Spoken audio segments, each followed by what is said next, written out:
Welcome everybody to Africa Talks, to the edition number 22. And our topic is Africa, the CBD COP15 agreement. Are nature credits the key to saving the planet? I'm honored to introduce my co-host Ingalo Kashingisiwa. Good to have you on the show. Thank you, CPUF. I'm Ingalo and looking forward to co-hosting Africa Talks and discussing African and European topics with alumni of the International Journalists Network, IJP, and distinguished guests. Africa Talks is designed as a digital platform for exchanging knowledge and ideas between journalists and experts from civil society on both continents. I am Spiwe Lutivezi, your co-host for Africa Talks. Our colleague Verushka Bon, who is our graphic recorder, will also be taking graphic notes of this call. Yes, so for our topic, tackling biodiversity loss is a growing priority for human survival. Introducing incentives for positive actions could play a key role in helping to reverse this loss. The biodiversity/nature credits continue to be a novel idea that is being explored in promoting biodiversity conservation. According to the economists Porras and Steel, biocredits can make investments in biodiversity management more financially attractive, for example, by attracting private sector finance. Governments can use them to monitor their actions and report on biodiversity commitments. And because much of the world's richest biodiversity spots are often found in remote and marginalized tropical regions, biocredits must be inclusive and founded on fair and benefit sharing principles. So from this, what lessons have we learned from the carbon credits movement?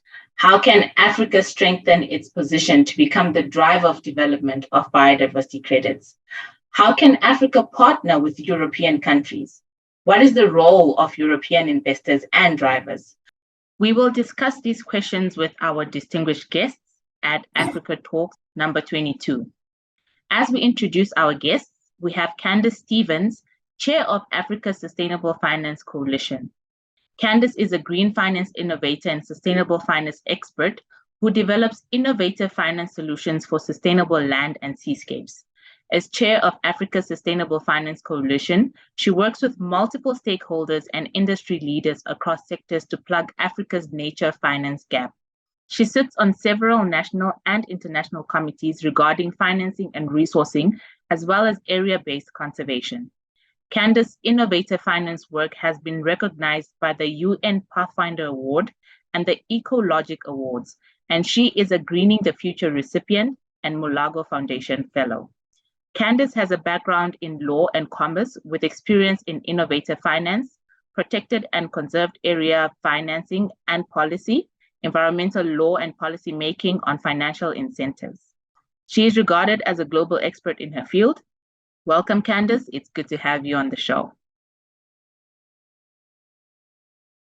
Our second guest, Professor Patience Gandiwa, who is the Director General of International Conservation Affairs at the Zimbabwe Parks and Wildlife Management Authority, ZimParks. Patience is an ecologist by training and has been working in wildlife conservation for the past 15 years. As a director of International Conservation Affairs, she handles international conservation affairs and compliance, focusing on transfrontier conservation areas and conventions. She has done a broad range of scientific research and has published about 57 peer-reviewed scientific articles. Her firm belief in local actions with a global impact energizes her to pursue and advocate for conservation measures and interventions at various scales. She has been driven to find lasting solutions for the myriad of challenges confronting Africa's protected and conserved areas. Patience was bestowed with the title Honorary Professor in 2019 by the Academic Union, Oxford, United Kingdom. She's a recipient of 3 Pan-African Awards from CEO Global and 2 other international decorations from the United States of America and France. She's a fellow of the Women for Environment Africa 2021 cohort and a co-chair of the Africa Protected Areas Directors Working Group on Sustainable Financing. He's also a member of various IUCN specialist groups. Patience Gandua, good to have you on the show. And our third guest is Dr. Sonia. She is the founder and the CEO of the Land Banking Group. The Land Banking Group is a market for ecosystem services and products. The platform will boost payments for and investment into natural capital. The Land Banking Group is building technology solutions to measure and verify ecosystem outcomes and create access across the spectrum of nature markets. Sonia is an investor and a business builder.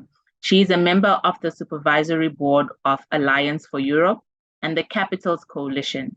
She is also the responsible leader of the BMW Foundation.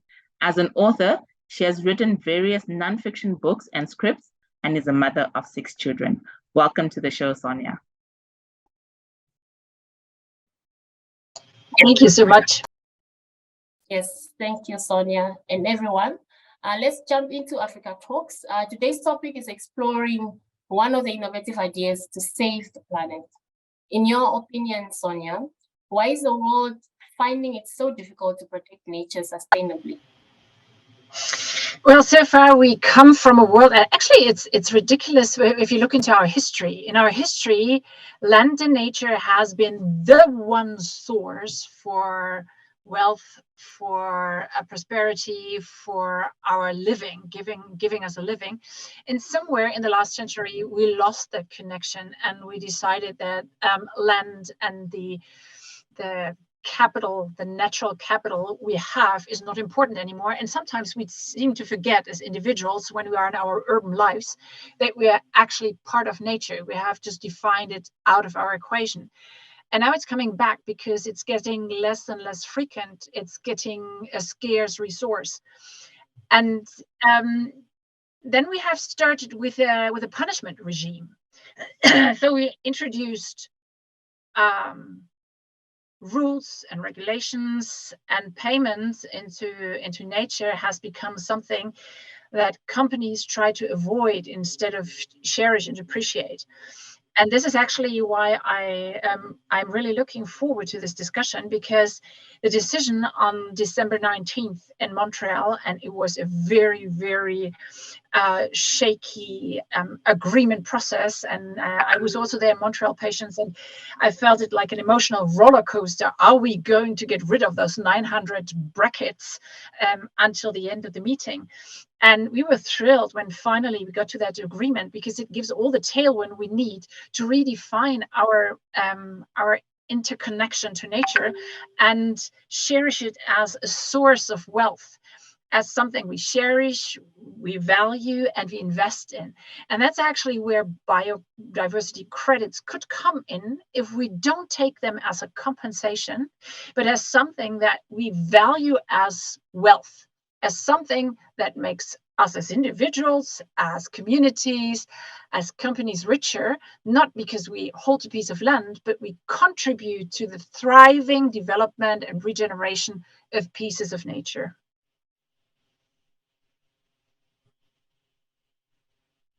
Candace, why is the world finding it so difficult to protect nature sustainably? Thanks, Ingelor. So I really do have to echo Sonia's comments. And I think we have lost touch with the natural world for a large part, but also I think that we have followed an extractive and consumptive economic system. And we've got used to being able to taking what we want when we need it, without thinking about any of the long-term consequences. I think the human race is very good at thinking about short-term gain versus long-term gain.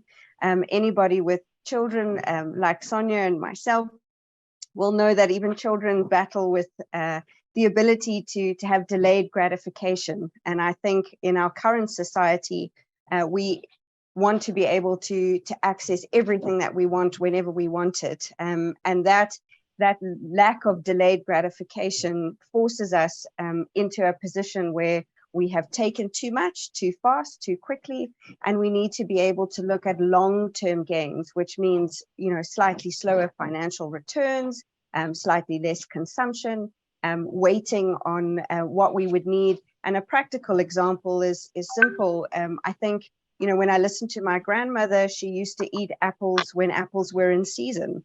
Whereas now you can have apples or cucumbers or raspberries or anything at any time of the year because we import and export them. So in South Africa, I can get a cucumber all the way from Israel, but what is the footprint? What is the impact on the planet for that one cucumber, as opposed to waiting for apples in season?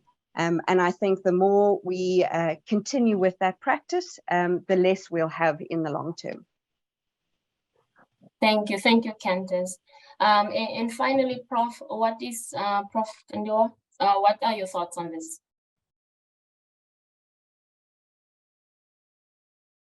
Thank you very much. I think the sentiments are generally the same. And I think there is something unique about our situation in Africa as a biodiverse hotspot. When we look at the global map and we scan where do we find the biodiversity hotspots, it's very clear that Africa is home to some of the greatest number of biodiverse areas that need protection, and conservation itself of biodiversity has never been a cheap enterprise. It costs. But what gives me hope and what encourages me the most when I reflect at the last CBD COP15 is that there is a convergence at global level that biodiversity is in crisis and we need to do something about it. We don't have alternatives to this.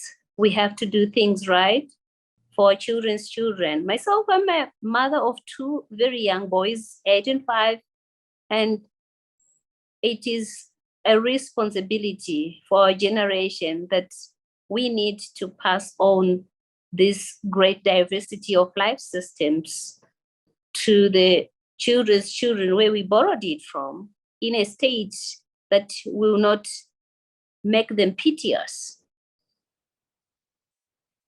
Yeah, no, thank you so much. Great. We're privileged that all of you were at the CBD COP in Montreal. Now, looking back at the recent events, one of the major discussions in December 22 at COP15 was the finance for biodiversity and the alignment of financial flows with nature to drive finances towards sustainable investments and away from environmentally harmful ones. Candace, can the protection of biodiversity be financed sustainably? I think the answer to that is absolutely. I think despite the enormous gap that we're facing in finance for nature, estimated at roughly 44 trillion, it's an enormous sum, but it's not something that I think we must shy away from or be frightened of. I think we are able to do it. And if you think about some statistics from a few years ago, where globally we spend more on carbonated soft drinks than we do on nature, it just shows that money is not the issue. It's where we're spending the money and how we're spending the money. So I think there are a couple of things that will allow us to be able to plug that finance gap and to align financial flows. Firstly, we need to be able to have every tool at our disposal. There's no one size fits all. There's no pot of gold at the end of the rainbow. And it's not like biodiversity credits or any other economic instrument is going to be the answer to that. We need to have a toolbox that's filled with as many tools as we can possibly come up with if we're going to address that gap. And they need to be aligned at their point of impact. So the place and with the people that need it the most, and so that we're channeling that finance into the most critical areas and working with local actors on the ground. Something that I'm particularly passionate about is ensuring not just that there's finance, but that it flows to where it needs to go. And then importantly, we need to be able to look at the critical issue of aligning perverse incentives and subsidies. It was another one of the hot topics at COP, with a really good target and some fascinating negotiations and discussions between countries. And it's important to acknowledge that positive incentives really do have a critical role to play in stimulating behavior that's going to benefit nature and ensure that those incentives come alongside addressing that finance for gap for nature. But in total, it's really something that we can achieve. And having been in this space for quite a long time, it's incredible to see just where we've got to and the discussions that we have had around finance for nature. So I'm excited for what's coming down the line. Yeah, and maybe just to add on to that, Candace, with the understanding that you just brought about that there is no silver bullet to biodiversity financing, we need different tools to make sure that we fill that gap. What is your take on biodiversity credits? Is that one of the answers, or are we off the mark with that? So I think being a serial innovator, I would definitely believe in looking at as many different innovations as possible. And I think with biodiversity credits, there are opportunities on the horizon, particularly for Africa. And really just to pull out what Patience said with regards to Africa, we have the most incredible natural treasure on the continent. You can go to Europe and see incredible paintings and museums, but coming to Africa, there's just the most amazing sightings of wildlife. And I think being able to attach positive credits to support that is something very exciting. But at the same time, there is also a lot of risk, and it's not a green finance unicorn. And that's by no means a technical term, but it isn't going to be something that's going to suddenly magically transform the conservation finance space. We need to be able to navigate this very carefully and learn from the mistakes that have been made around carbon credits. And I think there are some critical cornerstones that need to underpin any of the innovative developments around biodiversity credits if they're going to be tangible and legitimate and utilized for the right purposes and in the right way. Okay, no, that makes sense. My next question is to Professor Kandiwa. What is your take on the statement that biocredits must be inclusive and founded on fair benefit sharing principles? Do you agree with that? Or? Thank you for that question. I think we are at a stage where we need all options in the toolbox, like what Candice has said. And given the fact that it's not debatable that we do have a financing gap, even reflecting on this discussions that we have had at the CBD COP and prior to the CBD, the discussions that we had in Kigali at the inaugural Pan-African Conservation Congress at APAC, it's very clear that we couldn't fare very well in terms of nailing the targets in the previous biodiversity strategy, and mainly, and one of the reasons, it's not the sole reason, because of the financing gap, the Aichi targets. We could have done maybe slightly more or even much more significantly if there was enough sustainable financing. And so innovating in this space of trying to close the financing gap, which is actually in billions, that we need to implement the biodiversity strategy for at global level. Even when we zoom into the African continent, I think biocredits, since they're fairly new, there are areas where we know that the carbon credits have not really been the best tool or option to consider because of the market dynamics, and also because of the type of species, or we've got vast African savannas, so viability of carbon credits in certain areas has not been really pleasing. So I think biocredits, they offer a very good option that we can explore and experiment and learn from and improve in our toolbox of options that we can consider to close the financing gap.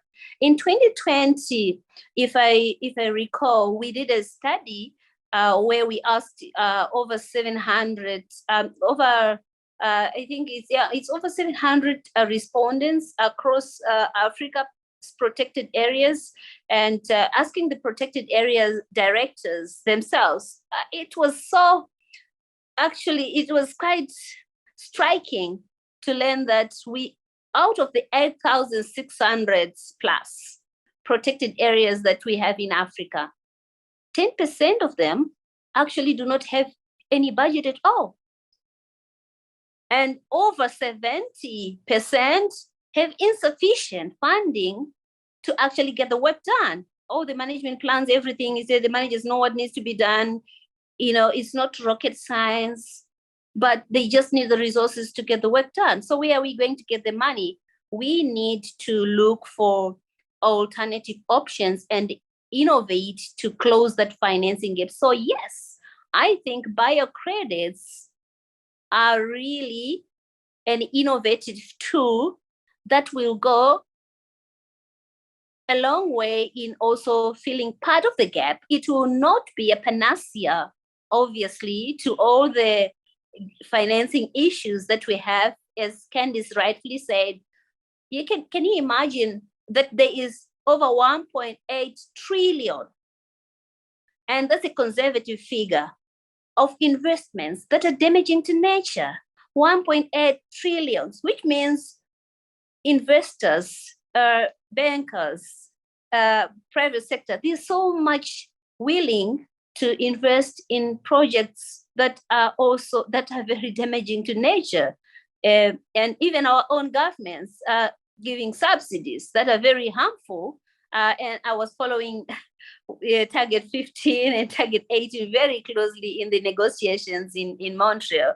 And the discussions and the debates that we had there, I think we were really confronting the truth to say we need to do something about it. Sometimes, in addition to initiatives like biocredits, we could even consider, offsets, and also how we can reroute, how we can realign, how we can divert, the investments so that we can have more greener, more nature positive investments, and so that we can actually package our natural capital assets as investable goods, investable projects or initiatives that are attractive to the private sector. So it's really something that is really important, and we need biodiversity credits and more. Yeah. Okay. No, I totally agree with your sentiments, as well as Candice's. But I wanted to ask Sonia, what is the idea behind the land banking group, and what role is it playing right now in developing biocredits, if it is at all? Thank you, Ingelor. Maybe to start with, and to somehow disrupt this very, very very warm and agreeable discussion and be a bit provocative, I want to contradict Patience a bit. I think we have to acknowledge that a lot of, and particularly in the global north, a lot of the wealth and the prosperity that has been developed has been due to investments that have not been targeted to destroy nature, but they had just the implication to destroy nature. And if you talk to investors, they're not setting out to do harm, they are setting out to make money. And if we really set out and want this money to go into nature, we need to understand their motivation, to understand their KPIs, to understand their language, and to understand what drives their success. And this comes back to what the land banking group is, but we are not talking about biodiversity credits, and it's not because I don't believe in them. You phrased it nicely, Ingelor, when you introduced it as something that is an investment in nature, and it has a positive connotation. But the term is borrowed from carbon markets, And there's an offset. And thinking in offsets and compensation is a punishment. Nobody wants to be punished. Nobody wants to. So we need to change the mindset. We need to talk about wealth of thriving nature. We need to talk about something you want to own, because it shows that you're investing into regeneration, into conservation. And here we come with a land banking group. What we're actually doing, yes, you can call it a biodiversity credit. We don't, purposefully not. It's about proving that you have invested, that you're not buying a piece of land. And I can't emphasize that enough. It's not about buying property. It's about paying, investing into regeneration and conservation of ecological health, of ecological power of a piece of land, and having the right to prove the outcome. It's not a promise, it's not a credit. You say you promise that you're going to take care of the land. But what we're doing with automated monitoring services is we're documenting the ecological health of a piece of land, and as it increases or is maintained, that's documented as natural capital. And here we are building on the notion of the UNEP and the SEA. It's an account that shows the biophysical dimensions of this piece of land and gives the opportunity to make this investable as a security on the capital market. And we're trying here hard to speak the language of the capital market, to let it look like, for example, an ETF account, so that a banker, a wealth manager, an asset manager knows exactly how it works. They are investing in a security, but it's nature. It's nature that adds to your wealth. Yes, thank you. Nature does add to our wealth. And exactly, with regards to carbon credits, I think Patience and Sonia have touched on it. Candace, from your point of view, what lessons have we learned from carbon credits movement that we need to consider when developing biodiversity credits, or it might be rephrased? Thanks, Sipiwe. So I think with carbon credits, we're still learning lessons. I think the market itself is still growing and evolving, and we're kind of learning as we go on the trot, which is sometimes can be quite painful. But I think some of the critical things that come out of those lessons learned is one is that the regulatory side of the market hasn't kept abreast of what's happening in terms of the development of carbon credits. And this is critically important when we're looking at safeguarding a rights-based approach. So we've seen in Africa some really good examples and some really bad examples of carbon finance, particularly with local actors. And I think as the market begins to grow, if that regulatory side doesn't match it as much as possible, then it's more open to abuse, more open to greenwashing and various other pitfalls. And so I think with the biodiversity credit side of things, as things start to unfold, we need to be able to put a little bit more pressure on the regulatory side so that we have the right checks and balances. And as a tax specialist and I'll admit a total tax nerd, I know when it comes to tax legislation, people are always looking for loopholes. They're always looking for a way to push the boundaries of legislation and regulation. And the taxman has to work quite hard to continually plug those. And I foresee that coming down the line for carbon credits and then potentially for biodiversity credits. But we need to have at least a robust framework to start off with before we begin plugging other gaps as we go. Then I think another important thing, and this is really something, again, that I feel quite strongly about, is that Africa is such a bastion of biodiversity. We need to be able to ensure that there is a strong and collective African voice, particularly for local actors across our landscapes and seascapes, so that that voice can be at the forefront of any opportunity or to address risk around biodiversity credits.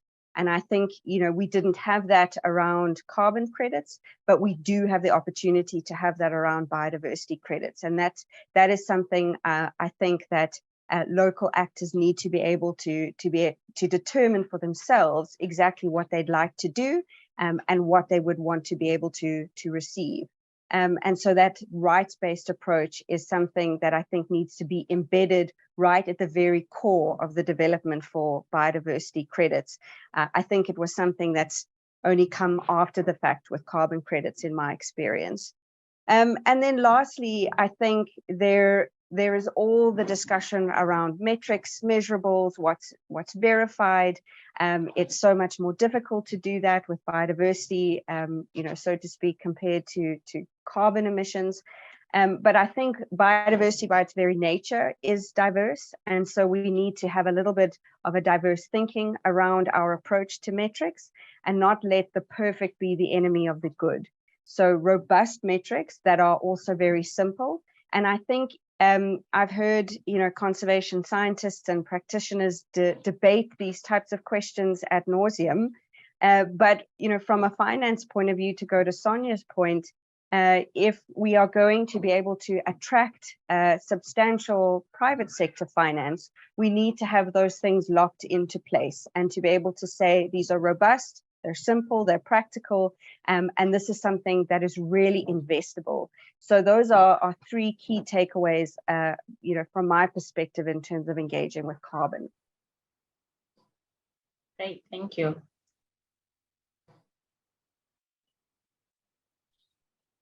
Yeah, no, sorry about that.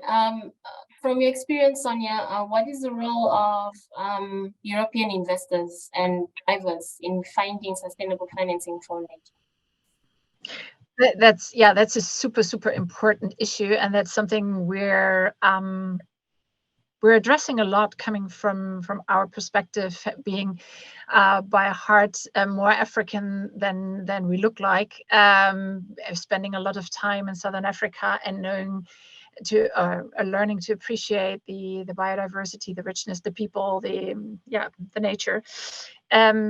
Europe has been looking a lot towards the United States, talking about investment in the past, and the question of understanding nature as the new source of wealth, the understanding of nature as an investment to really upgrade a company performance and evaluation should direct the view more towards Africa, because it's our neighbor and it's a good opportunity to reinvent our neighborhood and build jointly an understanding of how this incredible wealth that is being hosted in Africa can be maintained jointly. Okay. And Prof, maybe to add on to what Sonia is saying about the partnerships in Europe, how can Africa partner with European countries to make this possible? I think one thing. Oh, go ahead. Sorry. You can say your point, then I can come in. Sonia. Go ahead. That's fine. I'll just go after. All good. That's okay. I think one of the themes for this year's Wildlife Day is partnerships for wildlife conservation, and actually from the Sustainable Development Goals, which we all subscribe to at global level, the 17th Sustainable Development Goal.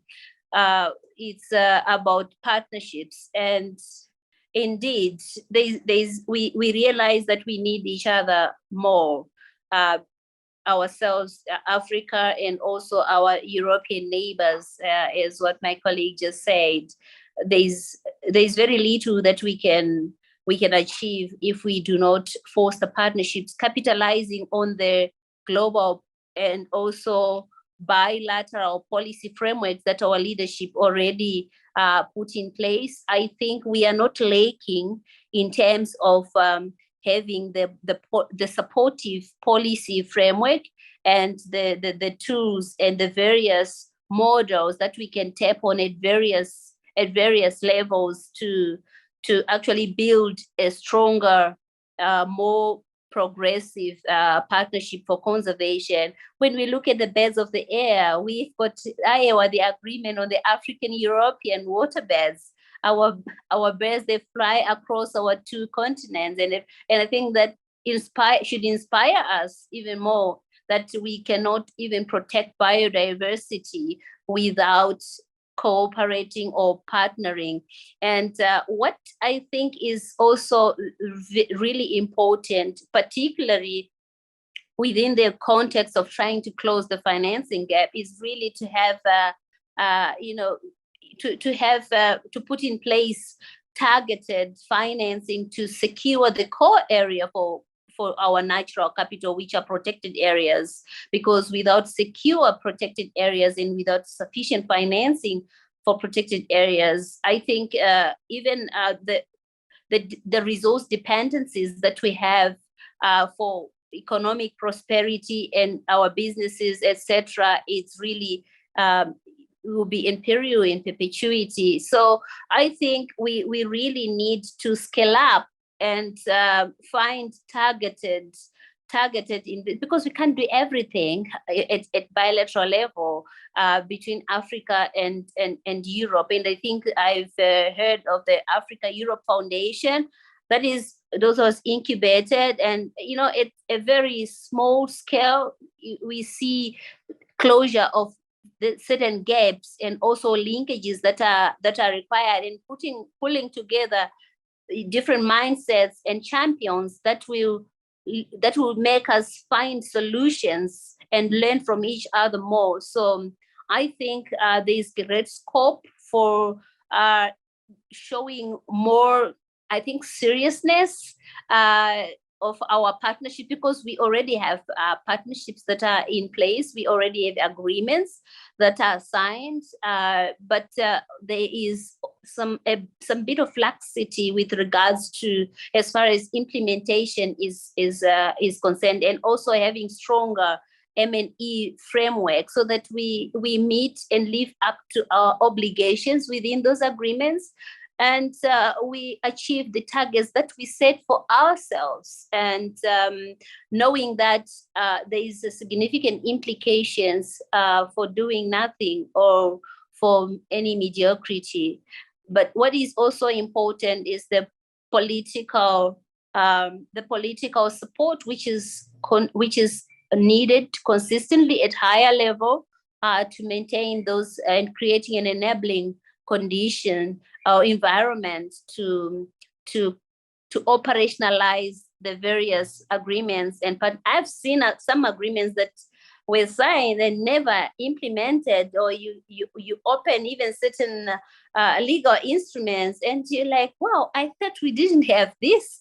It's already there, and there's so much a wealth of information out there, and a lot of initiatives but when we look at the implementation dashboards, there's more that we can do to show seriousness of our partnership. It doesn't help to partner and to enter into agreement or to commit, and then we fail to deliver on those commitments. I think there's more integrity that will come to our partnership as continents when we implement more. And during the discussions that we have with Africa's protected area directors in the Sustainable Financing Working Group, one of the ideas was what was muted was this idea of having a Pan-African conservation trust that really can fill the gap to get the work done, and then to scale it up and invest and partner with private sector so that we can tap into philanthropy and other potential sources that are willing and able to invest in nature. Sonia, you wanted to add? Yeah, it fits nicely into this point Patience made about seriousness of partnerships. In Montreal, there has been a lot of conversation about DSI, the digital sequencing information. Yeah, Exactly. And how big corporates from the global north are benefiting from the biodiversity in the south without having a serious share of benefits and rewards. And for example, this to me is a very obvious case of let us agree and let us really implement, and there I'm with you, Patience, really implement these agreements where there is a benefit share, because the biodiversity, this richness of varieties of species is protected, guarded, in the custodian of people in the global south, in Africa. And if companies are benefiting from this, they should share with those custodians. And we need to come up with some kind of agreement. I don't know if it needs to be regulation, but it needs definitely to be an enforced agreement that ensures that benefits are shared and are directed to the originator. Yeah, no, I like the discussion, and it's unfortunate I can listen to you guys all like the whole day talking about biodiversity credits and financing for biodiversity. But maybe 30 seconds for each, starting with Candace. What are your last thoughts that you want to leave our viewers with? My last thoughts really are, I think, a message of hope. Coming out of the COP, it was extremely tense. There were some very nerve-wracking moments, but we've come out with a global biodiversity framework that we can work with. And we've come out with a collective discussion across sectors and countries that I think we've never seen before. And I think that's going to give us the springboard we need to begin addressing this major biodiversity loss that we see globally, and plug the finance in where it's needed so that we can start to turn the tide. So I, for one, am hopeful despite the enormous amount of work we have ahead of us. And I think Africa is going to be a hotspot for innovation in this space. Thank you, Candace. Professor? Thank you. I think my parting words are nature conservation and biodiversity protection is not for conservationists alone. It's everyone's business.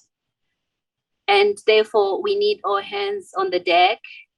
We need to partner for prosperity and to make our home more habitable for our children and our children's children. Therefore, we really need each other, and we need everyone. We should stop talking to ourselves, and we need to come out of the cocoons or remove blinkers so that we can appreciate our dependencies on nature. And more importantly, it's one thing not to reach the stars, but it's another thing not to have any stars to reach at all. The ambitious global biodiversity framework, which we adopted as state parties in Montreal, it gives us the framework and the vision, and it's up to us to achieve the targets and get the work done. Thank you. Thank you, Patience. Sonia? Yeah, well, thank you for this interesting and so timely and important conversation. Thank you to Patience and Candice. It has really been inspirational to hear your thoughts, and I share your message of hope, because coming out of Montreal, having left my last occupation, my company, together with my partner in crime for the last 25 years and co-founder of the land banking group, we decided to put all our efforts, all our energy, our time and money into developing this infrastructure to make nature the wealth of the 21st century. And I share this hope that we might reach a different mindset now. And maybe we get out of that collective loss in the marshmallow test, where we have this immediate reward need, and we get into a new perception of accumulating, thriving nature is something to wait for and to invest in, and to take a step back for. Yeah, there you have it, viewers. This is the 22nd edition of Africa Talks on the topic after the CBD COP15 agreement. Are nature credits the key to saving the planet? We hope you enjoyed yourself with us, and see you next time. And we'd like to say a very big thank you to our 3 experts, Candace, Patience, and Sonia.